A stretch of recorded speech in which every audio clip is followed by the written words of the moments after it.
மனதினை அமைதியாய் வைக்க, மூளையின் செயல்திறனை கூர்மையாக்க, வசீகர தோற்றம் பெற, எளிதில் எடை குறைக்க, மற்றவர்கள் மீது நட்புடன் இருக்க, பல விதத்திலும் நம்மை திறமையாளனாக வளர்த்து கொள்ள செய்ய வேண்டியது ஒன்றுதான். அன்றாடம் செய்த ஒன்று, இன்று உடற்பயிற்சியில் முக்கியமாக இருக்கும் ஒன்று, சைக்கிள் ஓட்டுவது.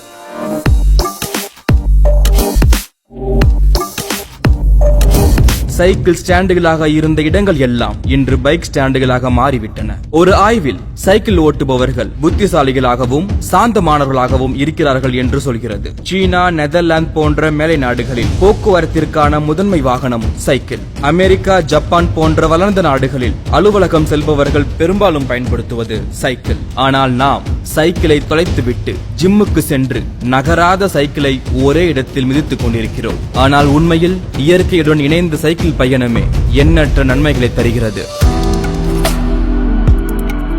தினமும் சைக்கிள் ஓட்டும் போது 3 மாதங்கள் முதல் 14 மாதங்கள் வரை நம் வாழ்நாள் அதிகரிக்கும் என்று ஆய்வு கூறுகிறது.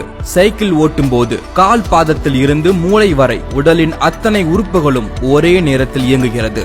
இதனால் அரை மணி நேர சைக்கிளிங் பயிற்சியில் 300 கலோரிகள் வரை எரிக்கப்படுகிறது. முதல் 10 நிமிடங்களில் உடலில் இருக்கும் நீர் வெளியேறும். 20 நிமிடங்களுக்கு பிறகு குளுக்கோஸ் எரிக்கப்படும். 30 நிமிடங்களுக்கு பிறகு கொழுப்பு சத்து குறையும். உடல் பருமனை குறைக்க நினைப்பவர்களுக்கு சைக்கிள் ஓட்டுவது ஆகச் சிறந்த பயிற்சி. கொழுப்பை கரைப்பதால் இரத்த ஓட்டம் சீராகி இரத்த கொதிப்பு மற்றும் மாரடைப்பு போன்ற இதய நோய்கள் நம்மை நெருங்குவதில்லை.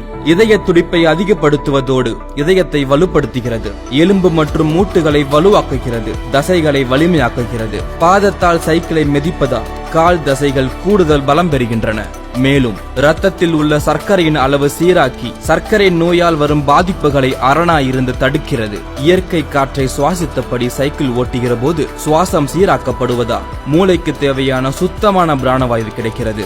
சைக்கிள் ஓட்டுகிற போது உடம்பில் உள்ள அழுக்குகள் வியர்வை மூலம் வெளியேற்றுவதால் நாம் புத்துணர்ச்சி பெறுவதோடு ஆரோக்கியமான உடல் நலத்தையும் பெற முடியும். மேலும் சைக்கிளிங் செய்வதால் உடல் உறுப்புகள் அனைத்தும் ஒருங்கிணைந்து செயல்பட்டு உடலுக்கும் உள்ளத்திற்கும் உள்ள தொடர்பினை உறுதிப்படுத்துகிறது. மூளைக்கு செல்லும் இரத்த ஓட்டம் அதிகரித்து ஹிப்போகேம்பஸ் பகுதியில் புதிய செல்கள் உருவாக காரணமாக இருக்கிறது. இதனால் நினைவாற்றல் மேம்படுகிறது. இவ்வாறு சைக்கிளிங் செய்பவர்கள் பல நோய்களில் இருந்து காக்கப்படுவதனை ஆய்வுகளை உறுதி செய்கின்றன. இவர்களின் நோயற்ற தன்மை இவர்களை நீண்ட காலம் வாழ வைக்கிறது. மேலும் சைக்கிள் செல்பவர்களுக்கு நிறைய நல்ல நண்பர்கள் எளிதில் கிடைத்து விடுவார்கள். நாம் சைக்கிளை மிதிப்பதால் நம்மை அண்ட வரும் நோய்களையும் மிதிக்கிறோம். இனி மிதிப்போம்.